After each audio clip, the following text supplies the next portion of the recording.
सो बच्चों, स्वागत है आपका एक बार फिर से अपने YouTube channel Ruhi online classes पे। तो बच्चों, आज हम लोग इस वीडियो में देखने वाले हैं क्लास 10 का chapter number 1 life process. And इसके ऑलरेडी बहुत सारे पार्ट्स कराए जा चुके हैं, लेकिन आज की इस वीडियो में हम लोग देखने वाले हैं ह्यूमन रेस्पिरेटरी सिस्टम। एंड यहाँ पे हम लोग इनके नोट्स भी देखेंगे और डायग्राम भी देखेंगे और बहुत ही अच्छी तरीके से आज हम लोग ये टॉपिक समझने वाले हैं।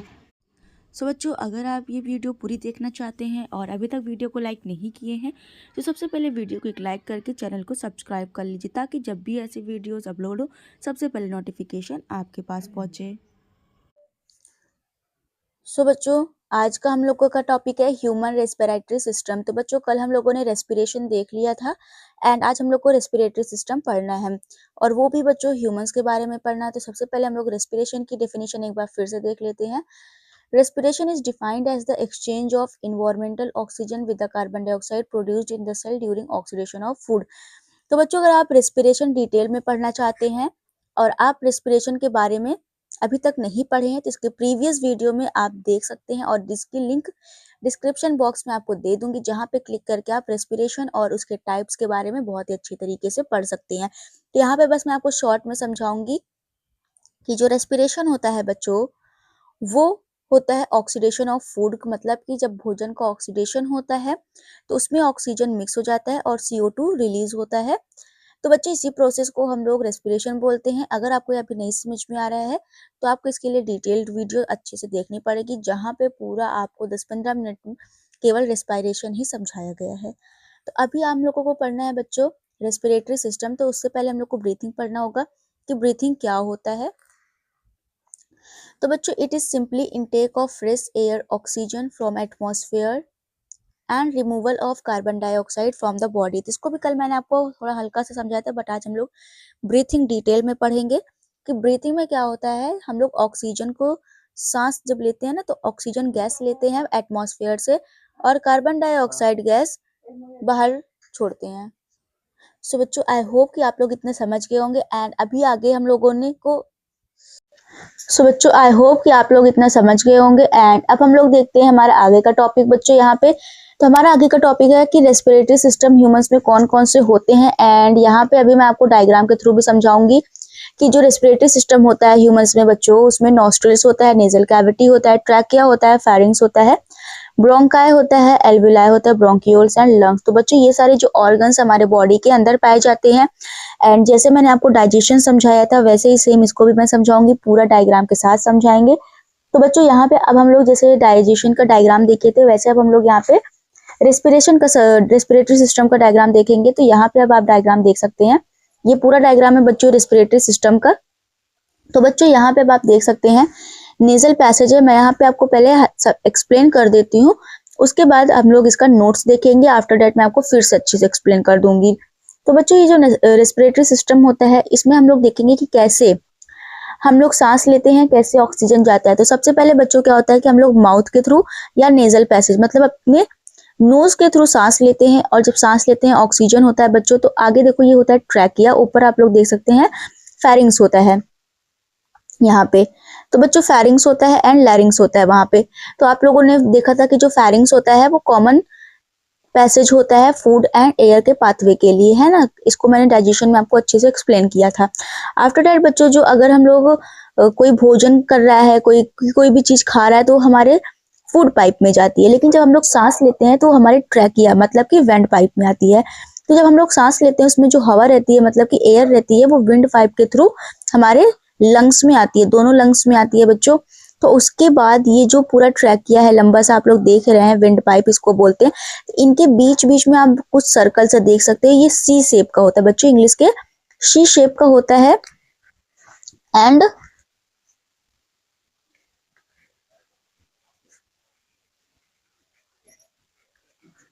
ये कार्टिलेज का बना होता है, इसलिए इसे रिंग्स ऑफ कार्टिलेज भी बोलते हैं। एंड ये शी शेप का होता है बच्चों। ये होता क्यों है? क्योंकि जब हमारे वेंट पाइप में अगर मान लो कि एयर ना रहे तो वो आपस में कोलैप्स भी कर सकते हैं, चिपक सकते हैं। तो इसलिए इसमें रिंग्स होते हैं जो कि कार्टिलेज के बने होते हैं, जिनकी वजह से हमारी जो विंड पाइप होती है आपस में कोलैप्स नहीं करती, मतलब चिपकती नहीं है। जब वो खाली हो तो उसमें आपस में वो चिपके ना। तो बच्चों आगे ये विंड पाइप जो हमारा होता है आगे चल के ये 2 पार्ट्स में डिवाइड होता है। एक हमारा जाता है राइट लंग्स में, एक जाता है लेफ्ट लंग्स में। तो बच्चों ये जहां से डिवाइड होता है उस जगह को हम लोग ब्रोंकाई बोलते हैं। एंड आफ्टर दैट जब वो हमारे लंग्स के अंदर जाता है तो बहुत सारे ब्रांचेस में ये डिवाइड हो जाता है। आप देख सकते हैं डायग्राम में ये बहुत सारे ब्रांचेस में डिवाइड होता है। तो बच्चों इसको हम लोग ब्रोंकियोल्स बोलते हैं। आफ्टर दैट बच्चों जो ब्रोंकियोल्स का एंडिंग पार्ट होता है, आप यहाँ पे बहुत सारे राउंड शेप देख सकते हैं जिसे हम लोग एल्वियोलाई बोलते हैं। तो बच्चों ये सब हमारे लंग्स के अंदर पाया जाता है। एंड बच्चों ये हमारे लंग्स का इंटरनल है एंड इसके ऊपर बहुत सारी रिब्स पाई जाती हैं, पसलियां पाई जाती हैं जिनके अंदर हमारा लंग्स प्रोटेक्ट होता है। वहां पे वो उसको प्रोटेक्शन का काम करता है रिब्स। तो बच्चों हमारी जो 2 लंग्स होती हैं इनके बीच में हमारा हार्ट होता है। हम लोग जो है आगे के लेक्चर में जब हमारा नेक्स्ट टॉपिक आएगा तो वहां पे हम लोग हार्ट भी पढ़ेंगे, लेकिन अभी हम लोग को यहाँ पे लंग्स पढ़ना है। आप देख सकते हैं दोनों साइड हमारा लंग्स है, right lungs and left lungs होता है और दोनों लंग्स के बीच में ही हमारा हार्ट पाया जाता है। तो बच्चों ये पूरा पाथवे था। सबसे पहले जब हम लोग सांस लेते हैं तो नोज के थ्रू आता है, कहाँ पे वो लैरिंग्स के, यहाँ पे आप देख सकते हैं लैरिंग्स जो होता है बच्चों वो वॉइस बॉक्स होता है जहां से हमें आवाज आती है, जो हमारी आवाज निकलती है वो लैरिंग्स के थ्रू होती है। तो बच्चों यहाँ पे जब हम लोग सांस लेते हैं वो आता है विंड पाइप में। विंड पाइप से आगे जाता है ये ब्रोंकाई, जहाँ पे ये 2 भागों में डिवाइड होती है। ब्रोंकाई आगे चल के ब्रोंकियोल्स, मतलब कि बहुत सारे उसमें ब्रांचेस निकल आते हैं इसलिए उसको ब्रोंकियोल्स बोलते हैं। एंड जो एयर होता है वो आगे जाके एल्वियोलाई में जाता है। एंड जो एल्वियोलाई होता है बच्चों वहां पे बहुत सारी ब्लड कैपिलरीज पाई जाती हैं। तो जो ब्लड कैपिलरीज होती है तो वहां पे ब्लड कैपिलरीज में ऑक्सीजन चले जाता है एंड जो ऑक्सीडेशन के थ्रू कार्बन डाइऑक्साइड बना था वो उस कैपिलरीज के थ्रू हमारे लंग्स में आता है। एंड आफ्टर दैट जब हम लोग सांस छोड़ते हैं तो वो बाहर निकल आता है। तो बच्चों इतना मैंने आपको बस एक्सप्लेन करने के लिए समझाया था, इसमें आपको कुछ लिखना नहीं है। अभी मैं आपको नोट्स दिखाऊंगी जहां पे आप अच्छे से नोट्स भी बना सकते हैं और मैं ये डायग्राम एक बार फिर से आपको एक्सप्लेन कर दूंगी। लेकिन उससे पहले अभी तक आप लोगों ने वीडियो को लाइक नहीं किया है तो सबसे पहले वीडियो को एक लाइक करके चैनल को सब्सक्राइब कर लीजिए, ताकि जब भी मैं आपके पास ऐसी वीडियोस अपलोड करूं तो सबसे पहले नोटिफिकेशन आपके पास पहुंचे और आप इस लेक्चर को या फिर और भी जो लेक्चर आएंगे उनको अच्छे से टाइमली देख सकें। तो बच्चों हम लोग देखते हैं हमारा नोट्स एंड आगे के टॉपिक्स। सो बच्चों अब यहाँ पे आप नोट्स देख सकते हैं। सबसे पहला है nasal cavity. It is surrounded by a ciliated columnar epithelial cells that are rich in mucus. It gives warming, moistening and sterilization of air. तो बच्चों बताया जा रहा है कि हमारे नोज में जो सेल्स पाया जाता है ना उसका नाम होता है सीलिएटेड कोलमनार एपिथेलियल सेल। मतलब ये सेल्स से हमारे जो नेजल कैविटी होती है वो घिरी होती है और बच्चों उसमें पाया जाता है म्यूकस, मतलब कि एक प्रकार से हम बोल सकते हैं नमी होती है, बलगम होता है बलगम के जैसे। तो उसमें नमी होती है जो इट गिव्स वार्मिंग, जो हमारे नोज नेजल कैविटी में गर्माहट, मॉइस्चरिंग नमी देती है एंड स्टेरिलाइजेशन, मतलब कि जो भी रोगाणु होते हैं वायरस बैक्टीरिया उनको रोगाणु नाशक की तरह ये काम करते हैं, मतलब किल्स करने का, मारने का उनको काम करते हैं जो भी एयर में पाए जाते हैं। तो ये म्यूकस इतना काम करते हैं। आगे बच्चों it consist of hair and mucus which entrap the dust particle. और इसमें बताया जा रहा है बच्चों कि हमारी जो नेजल कैविटी होती है, नाक गुहा होती है, नासा गुहा होती है, नाक के अंदर हेयर्स पाए जाते हैं और म्यूकस मतलब कि नमी पाई जाती है। नाक के अंदर अगर आप देखेंगे तो उसमें नमी होती है, तो उसका काम होता है बच्चों की जो भी डस्ट पार्टिकल होते हैं उनको पकड़ने का, इंट्रैप करने का। आगे बच्चों है nasal cavity opens into internal nares and it leads to pharynx. तो बताया जाए जो आगे का हमारा नोज होता है वो पीछे के साइड जाके खुलता है, जहाँ पे हम लोग फेरिंग्स भी बोल सकते हैं, वो स्थान वो जगह फेरिंग्स भी कहलाती है। आगे हम लोग देखते हैं नेक्स्ट टॉपिक जहाँ पे हमारा नोज जो होता है जिसकी ओपनिंग होती है अंदर के साइड फेरिंग्स। तो बच्चों it is common part between the both respiratory system and alimentary canal. तो बच्चों मैंने आपको इसके पहले वाले वीडियो में जहाँ पे आपको मैंने डाइजेशन समझाया था वहां पे भी बताया था कि जो फेरिंग्स होता है कॉमन पाथ होता है, मतलब कि वो जगह ऐसी होती है जहां से आपकी फूड पाइप भी गई होती है और विंड पाइप भी गई होती है। मतलब जब आप खाना खाते हैं तो भी फेरिंग्स से होकर ही जाता है और जब आप सांस लेते हैं तब पर भी फेरिंग्स से होकर ही जाता है। तो फेरिंग्स के पास पाया जाता है बच्चों एपिग्लॉटिस, मतलब कि वो कार्टिलेज की बनी होती है एपिग्लॉटिस। अब उसका काम क्या होता है कि जब हम खाना खाते हैं तो हमारी विंड पाइप को ढक देती है, बंद कर देती है, क्योंकि जब हम खाना खाते हैं तो हमारे वो वेंट पाइप में ना जाए, क्योंकि अगर वेंट पाइप में गए तो हमारे लंग्स फेफड़े में चले जाएगा, है ना। तो यही लिए क्या होता है जब हम सांस लेते हैं तब क्या होता है कि हमारी फूड पाइप बंद होती है।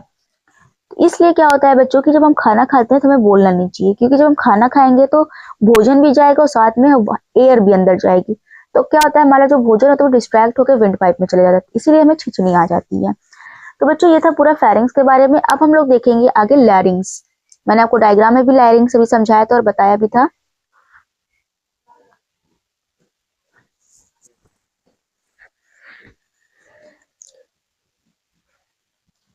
सो बच्चों अगर आप अभी डायग्राम देखेंगे तो आप देखिए यहाँ से जो होता है वो ट्रैकिया हमारा स्टार्ट हो गया, ओके। एंड ये वाला जो पार्ट है ना, ये, तो इसको बच्चों हम लोग लैरिंग्स बोल सकते हैं।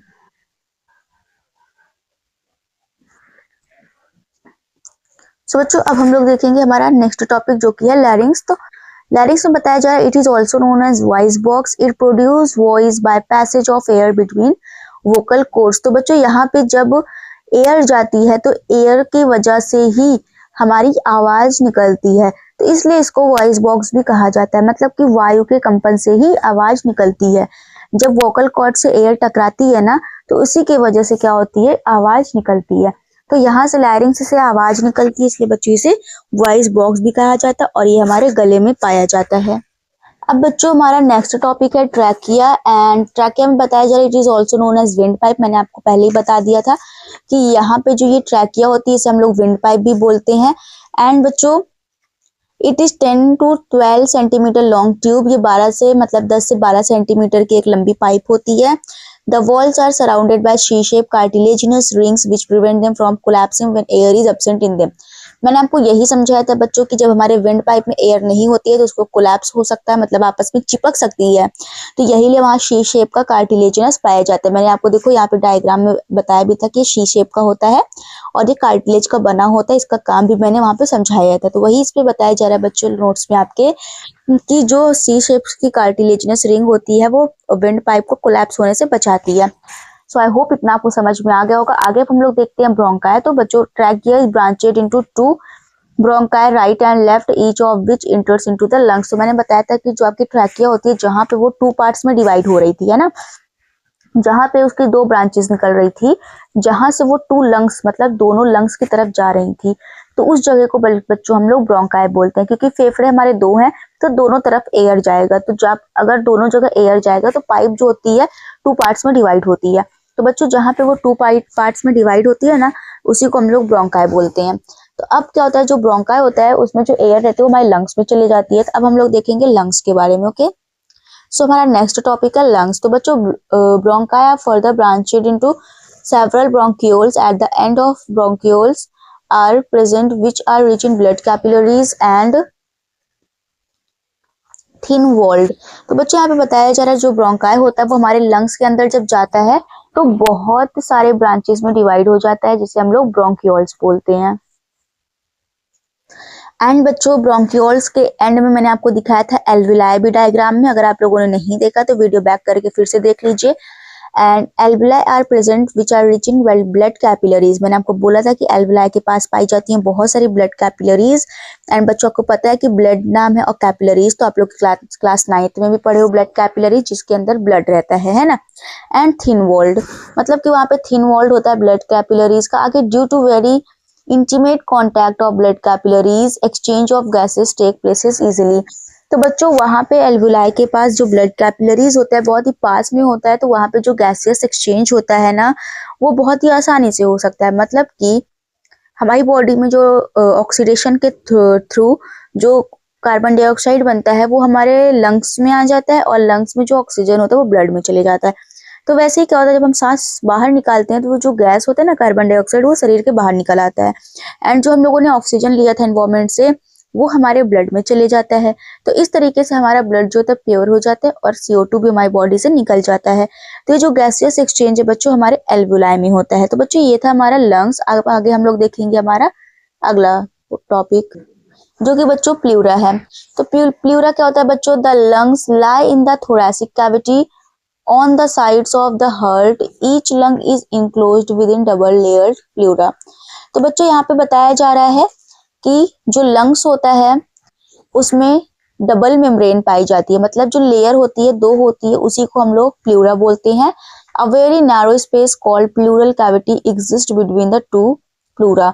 तो बच्चों यहाँ पे बताया जा रहा है जो दो मेम्ब्रेन होती है उसके बीच में जो जगह खाली होती है उसे हम लोग प्लूरल कैविटी बोलते हैं। तो यहाँ पे हम डायग्राम भी देख सकते हैं। सोचो आप यहाँ पे देख सकते हैं ना डबल मेम्ब्रेन, एक ये बाहर के साइड है एक अंदर के साइड है ना, एंड बीच का जो येलो पोर्शन है इसे हम लोग प्लूरल कैविटी बोलेंगे, एंड ये जो लेयर है बच्चों इसे हम लोग प्लूरा बोलेंगे। इसको आप नेमिंग कर लीजिएगा डायग्राम बना के। तो बच्चों ये हमारा हो गया प्लूरा एंड प्लूरल कैविटी। आगे है बच्चों it contains pleural fluid that lubricates the pleura without friction as the lungs expand and contract during respiration। तो यहाँ बताया जा रहा है बच्चों जो इसमें फ्लूइड होता है वो लंग्स में कोई भी प्रॉब्लम ना हो जब हम सांस लेते हैं और सांस छोड़ते हैं। तो बच्चों हमारा जो लंग्स होता है ऊपर नीचे होता है, तो उसमें फ्रिक्शन होता है, घर्षण होता है, तो उसमें कोई रगड़ ना आए, उसमें कोई चोट ना आए, इसलिए उसमें एक लिक्विड भरा होता है जो उसमें उसको लुब्रिकेट करता है, ठीक है ना, ऊपर नीचे होने में। जैसे आप जब सांस लोगे ऐसे जब सांस आप खींचोगे तो आपका चेस्ट देखना बाहर की तरफ आएगा, फिर आप सांस छोड़ोगे चेस्ट अंदर की तरफ जाएगा। तो ये जो ऊपर नीचे होता है ना बच्चों, इसकी वजह से हमारे लंग्स में कुछ दिक्कतें हो सकती हैं, यही उसमें लिक्विड पाया जाता है जिसकी वजह से हमारे लंग्स में कोई भी दिक्कतें नहीं होती हैं। Again the number of alveoli in human lungs has been estimated to be approx 300 million. तो बच्चों जो एल्विलाई होता है हमारी बॉडी में वो अप्रॉक्स 300 मिलियन तक हो सकता है। एंड लास्ट वन बच्चों हम लोग देखेंगे हमारा डायफ्राम। डायफ्राम के बारे में अब हम लोग पढ़ेंगे। तो डायफ्राम क्या होता है बच्चों? It is a bundle sheath of muscles that present below the lungs. तो ये हमारे लंग्स के सबसे एंड में होता है। और क्यों होता है? Separate thoracic cavity from abdominal cavity. Abdominal cavity का मतलब होता है बच्चों हमारा जो स्टमक वाला रीजन था जहाँ पे हमारे भोजन का डाइजेशन होता है, और थोरैसिक कैविटी का मतलब होता है बच्चों जो हमारा चेस्ट वाला रीजन है।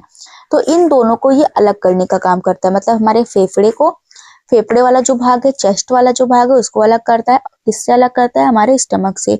सो बच्चों ये था पूरा हमारा ह्यूमन रेस्पिरेटरी सिस्टम। अगर आपको कहीं भी दिक्कत आई हो तो आप कमेंट सेक्शन में पूछ सकते हैं। आज का आपका मैं एक होमवर्क दे देती हूँ कि रेट ऑफ ब्रीथिंग कितना होता है, मतलब कि हम 1 मिनट में कितनी बार सांस ले सकते हैं। आपको 1 मिनट का टाइमर लगा के काउंटिंग करना है। आपका होमवर्क है, आपको तुरंत करना है। फोन में पढ़ रहे हो ना, फोन में 1 मिनट का टाइमर लगाओ और तुरंत देखो कि आप 1 मिनट में कितनी बार सांस ले रहे हो और अंदर कर रहे हो। आपको कमेंट सेक्शन में बताना है। एंड बच्चों अभी हम लोग इस वीडियो को यहाँ पे एंड करते हैं, लेकिन उससे पहले अगर आपको ये वीडियो अच्छी लगी हो, हेल्पफुल रही हो, तो वीडियो को एक लाइक करके चैनल को सब्सक्राइब कर लीजिए और अपने बेस्ट फ्रेंड के साथ, एक बेस्ट फ्रेंड के साथ आपको इसको शेयर भी करना है, ताकि जब भी ऐसी नोटिफिकेशन आए तो आपके फ्रेंड्स को भी फायदा हो जाए और आपको भी। लेकिन उसके लिए आपको चैनल को सब्सक्राइब करना पड़ेगा। सो बच्चों चैनल को सब्सक्राइब करके बेल आइकन को प्रेस कर लीजिए। तब तक के लिए मिलते हैं हम लोग हमारे नेक्स्ट वीडियो में। Bye bye.